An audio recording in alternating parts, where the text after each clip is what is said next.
चाहिए। वोट लीजिए ना आप, सड़कों और बार-बार बनाने पे वोट लीजिए। विद्या भैया एक बात क्लियर होनी चाहिए, काम है उस पे वोट लीजिए। ये लोग पाकिस्तान इसलिए नहीं गए क्योंकि भारत को लोग इस्लामिक कंट्री बनाना चाहते थे। ये लोग योजना के तहत यहाँ पर है, कोई पाकिस्तान के नाम पर भारत की भूमि पर कब्जा कर रहे हैं ये लोग। हम पाकिस्तान नहीं गए, क्यों नहीं गए?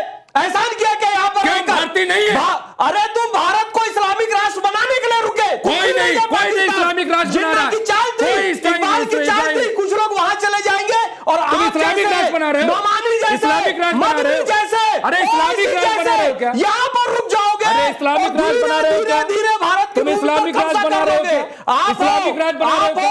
हमारे नाना कूद गए थे पाकिस्तान की ट्रेन से, नहीं गए। इस्लामिक राष्ट्र बना रहे हो, फैज खान भारत में इस्लामिक पैदा हुआ, राष्ट्र बना रहे हो। लेकिन बहुत सारे रज़ाकार यहाँ पर रुक गए। फैज खान हो, भारत को इस्लामिक राष्ट्र बनाने उनकी औलादे आप लोग हो। देखिए चंगेज खान से तुम्हारा ताल्लुक है। फैज खान भारत को इस्लामिक चंगेज और मुमताज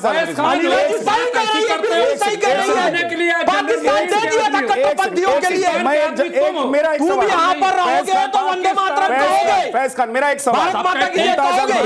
देखिए हिंदुस्तान पाकिस्तान की लड़ाई हो गई, ये एक सेकंड रुक जाइए। देखिए जो बात आप कह रहे हैं ना मुमताज आलम रिजवी कि भाई जो लोग यहां रुक गए वो सभी हिंदुस्तान को अपनाकर रुक गए, बात तो सही कह रहे हैं आप। लेकिन सवाल यह है कि पाकिस्तान जब इंडिया को कभी हरा देता है गलती से मैच में, तो जो पटाखे जलाने वाले लोग कोई नहीं जलाता, वो हिंदुस्तानी है कि पाकिस्तानी मिजाज के हैं? मुझे बताइए, पाकिस्तान को जो ऑपरेशन सिंधु में मारा जाता है तो यहाँ पर जो लोग बोलते हैं, जो चित्कार मारते हैं, जो सीना पीटते हैं, कलेजा पीटते हैं, वो लोग हिंदुस्तान में रहकर पाकिस्तान का गुणगान करते हैं कि हिंदुस्तान का गुणगान करते हैं? क्या बात कर रहे हैं आप? और हमारे आपने भी देखा है, आपने भी देखा है हिंदुस्तान पाकिस्तान को होना चाहिए सर।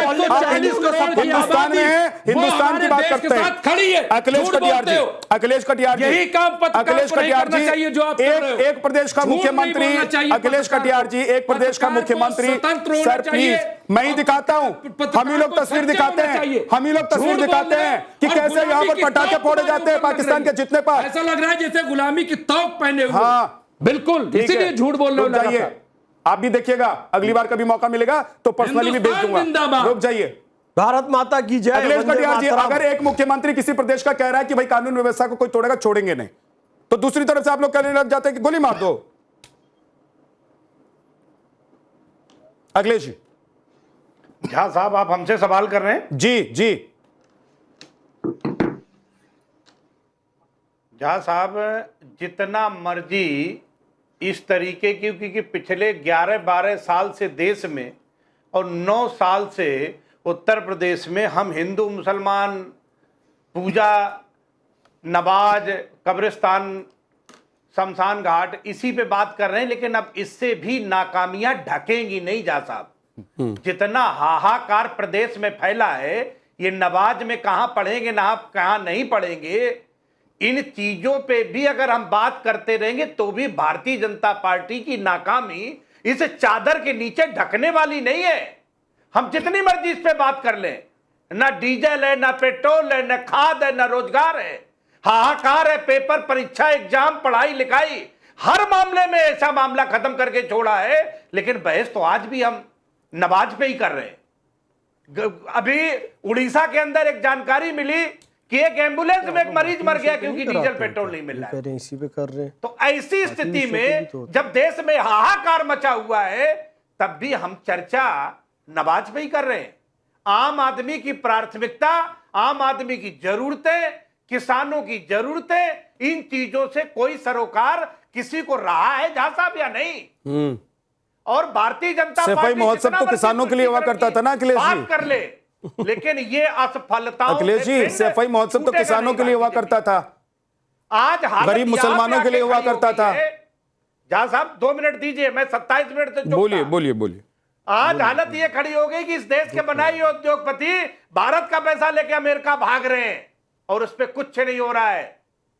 $10 बिलियन, $20 बिलियन, ऐसे बड़ी बड़ी रकम अमेरिका में लगाई जा रही, वहां रोजगार पैदा होंगे और भारत के लोग खड़े रहेंगे और भारत की सरकार कहती गाड़ियां मत चलाओ। एक सवाल मैं पूछ रहा हूं आपसे अखिलेश जी, आप इस मुद्दे पर आए ना, मैं इसी मुद्दे पर एक सवाल पूछता हूं। $10 बिलियन वहां मत लगाओ जाके। 2017 तक आपकी सरकार थी ना उत्तर प्रदेश में, उत्तर प्रदेश की इकोनॉमी कितनी थी?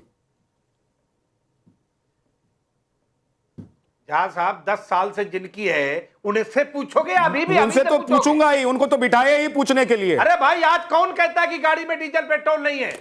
कौन कहता है कि सोना मत खरीदो, ये मत करो, विदेश मत जाओ? आप क्योंकि हालांकि इस मुद्दे पर आज डिबेट नहीं कर रहा हूं, लेकिन आप इस मुद्दे पर आए तो मैंने कहा कि पूछ लूं कि सफाई महोत्सव किसानों के लिए करवाते थे, गरीब मुसलमानों के लिए करवाते थे, 2017 तक उत्तर प्रदेश की इकोनॉमी कितनी थी, कितनी ट्रिलियन की इकोनॉमी का आप लोग संकल्प लेकर चल रहे थे, आप लोगों का टारगेट क्या था, कितने ट्रेन बुलेट के देश में आप लोग चलाने का प्रोजेक्ट लेकर आए थे। एक हाईवे बनाने के बाद आप लोगों ने समझा कि भाई पूरे उत्तर प्रदेश में और पूरे देश में ऐसा हाईवे कहीं नहीं बना है। आज उसके बाद जो आज की सरकार है उसने कितने हाईवे के एग्जांपल आपके सामने रख दिए, उस पर बात कर लेंगे। अखिलेश भाई, आपको पता है जब डिबेट करता हूं इस मुद्दे पर तो आपको बुलाता हूं, आप बोलते हैं, लेकिन आज का मुद्दा यह है कि अगर योगी आदित्यनाथ सांप्रदायिकता फैला रहे हैं तो जवाब दीजिए कि कैसे, और नहीं फैला रहे हैं तो फिर आप लोगों के नेता आकर बयान क्यों देते हैं सुबह से लेकर शाम तक बैठकर? झा साहब, आज हाहाकार मचा है प्रदेश में। खाद के लिए खाद की इंतजाम नहीं है, फसलें नहीं बो पाएंगी, एग्जाम तुमसे होते नहीं। फिर तो खुश हो जाइए, 2027 का चुनाव तो आप लोग वैसे ही जीत जाएंगे। सारे चारों तरफ ऐसी तैसी हो रखी है और सरकार आज भी बात कर रही है नमाज और पूजा पे। जल्दी से 30 सेकंड में अनिला सिंह जी जवाब दीजिए, उसके बाद अश्विनी मिश्रा। ऐसे कैसे बात करें झा साहब? देखिए, मुझे समझ में नहीं आता है कि लगातार हार का सामना करने के बावजूद भी इन लोगों को ये समझ में नहीं आ रहा है कि अब जो आप बेचना चाह रहे हो ना, बिक नहीं पा रहा है, बिल्कुल बिक नहीं पा रहा है।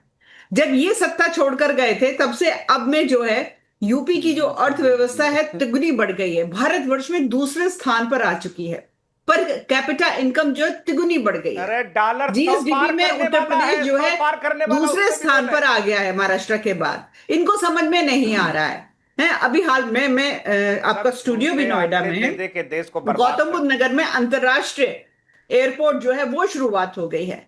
यहां पर आप देखिए ना, toy park, semiconductor park, pharmaceutical park, कितना ज्यादा उद्योग बढ़ रहा है। जब ये लोग छोड़कर गए थे उस वक्त उत्तर प्रदेश में मात्र 14,000। फिर आप लोग देखिए दूसरी डिबेट पर चली गई अनिला जी दूसरी डिबेट पर चली गई। अखिलेश यादव जी ने बड़े प्यार से इस डिबेट को डिरेल कर दिया। मैं आपसे ये जानना चाह रहा हूं कि भाई जब आप लोग इतना काम कर ही रही हैं, आपकी सरकार इतना काम कर ही रही है, तो ये बोल देना कि भाई नमाज आप सड़क पर नहीं पढ़ सकते हैं, आप पढ़ेंगे और नहीं मानेंगे तो हमको पता है कि दूसरा तरीका या दूसरा रास्ता क्या है। आपकी आबादी बढ़ रही है तो उसको कंट्रोल कीजिए, घर में रहने की जगह नहीं है, आप आबादी बढ़ाने पर जोर दे रहे हैं। ये सब कहने की जरूरत क्यों पड़ जा रही है अनिला जी? झा साहब एक चीज और कही थी, उन्होंने कहा था नहीं है तो आप शिफ्टों में आप नमाज अदा करें, क्योंकि मैं जानती हूं कि जहां घनी आबादी के जिनके इलाके हैं और जिनके परिवार रहते हैं वहां शिफ्टों में तो ये सोते हैं, शिफ्टों में सोते हैं। मतलब कि भाई अगर परिवार इतना बड़ा है, घर में जगह नहीं है, इतने घंटे तुम सो लो, इतने घंटे मैं सो लूं, ये हाल है। तो अगर नमाज अदा करनी हो, फिर अगर ये हाल है मुझे बता दीजिए कहां पे आबू धाबी में, कतर में, कहां पर सड़कों में आलम रिजवी कह रहे हैं कि अगर मान लीजिए अगर इनका परिवार क्रिकेट टीम की तरह हो जाता है तो इंतजाम करने की जिम्मेदारी जाते हैं वहीं तोड़फोड़, जहां जाते हैं वहीं तोड़फोड़। मेरठ के लोग सरकार रो रहे थे अभी, आप ही लोगों ने। मैं आपके लिए फील्डिंग कर रहा हूं, मैं आपके लिए फील्डिंग कर रहा हूं कि कल अगर आपका परिवार क्रिकेट टीम की तरह हो जाता है बड़ा तो सरकार घर दे, नहीं खाने की व्यवस्था करे, अच्छा किया, पानी की व्यवस्था करे, फिर रोजगार की व्यवस्था करे, स्कूल की व्यवस्था करे, बिल्कुल करना चाहिए। सारी जिम्मेदारी सरकार की बनती है और आपकी जिम्मेदारी सिर्फ एक ही बनती है कि क्रिकेट टीम बनाओ। देखिए अनिला सिंह जी ने जितनी चीजें गिनाई हैं तो ऐसा तो नहीं कि मुमताज आलम रिजवी नहीं चलते। मैं भी जब जाता भी एयरपोर्ट जो बना है तो ऐसा थोड़ी कि मैं नहीं जाऊंगा या मुझे रोक दिया जाएगा, वो सब अपनी जगह है। मैं सिर्फ अनिला जी ये कह रहा हूं कि राजनीति उस पर मत करो। इनका सिर्फ दुख ये है, इनका सिर्फ दुख ये है मुमताज भाई, आपका सिर्फ दुख ये है। एक सेकंड मैं बता देता हूं, देखिए आप नहीं बोल पाएंगे, मैं तो खुलकर बोल सकता हूं, मैं तो किसी पार्टी में हूं नहीं, मुझे चुनाव भी नहीं लड़ना है। आपका सिर्फ और सिर्फ दुख ये है कि भाई आज के जो मुख्यमंत्री हैं, आज के जो प्रधानमंत्री हैं, आज की जो बीजेपी की सरकार जहां जहां पर है वहां पर भगवा क्यों दिखाई देता है? सिर्फ दुख इस बात का है आपका, और कोई दुख नहीं है आपका। मैं खुलकर बोल रहा हूं आपको, और रंग वैसे किसी धर्म का होता नहीं है, लेकिन आप लोगों ने उसको भी बांट दिया कि हरा हमारा भगवा तुम्हारा। अब हरा और भगवा हो गया तो परेशान हो रहे हैं कि भगवा भगवा हो रहा है। भगवा भगवा नहीं, एक मिनट, अनिला जी बताइए, आपकी पार्टी का जो झंडा है उसमें हरा है कि नहीं है? अश्विनी मिश्रा, एक देश की समृद्धि का प्रतीक है। अरे तो वही तो मैं कह रहा हूं, बता दीजिए आप हरे रंग में जो है हरा नहीं है, आप जो दिशा में जा रहे हो हरा हरा कल बुलेट ट्रेन चली जाता तो उसमें लोगों ने कहा कि भगवा से उसको रंगा गया है। मैंने कहा भैया झंडी तो हरी रहेगी,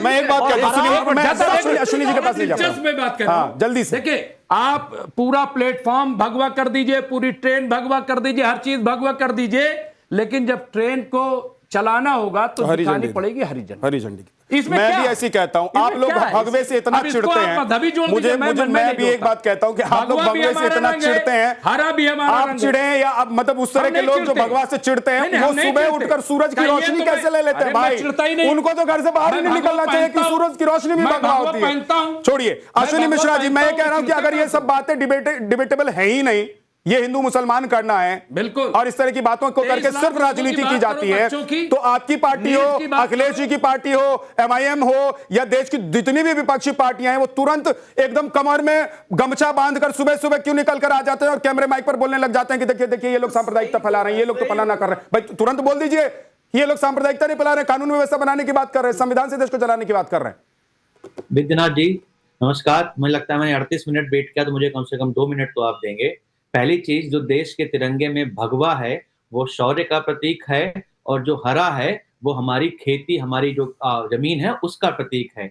ये भारतीय जनता पार्टी की आरएसएस वाली सोच थी आजादी से पहले की, जिन्होंने तिरंगे का सम्मान इसीलिए नहीं किया था, उनके हिसाब से तिरंगे में भगवा था, वो हिंदुत्व को रिप्रेजेंट करता था, और जो हरा था वो मुसलमानों को रिप्रेजेंट करता था, तो उनके हिसाब से ये तिरंगा भी कम्युनल था। उसको, तिरंगे को कम्युनल मत बनाइए, तिरंगा में भगवा और हरे का महत्व बहुत अलग है, जिसको भारतीय जनता पार्टी को समझ में नहीं आएगा।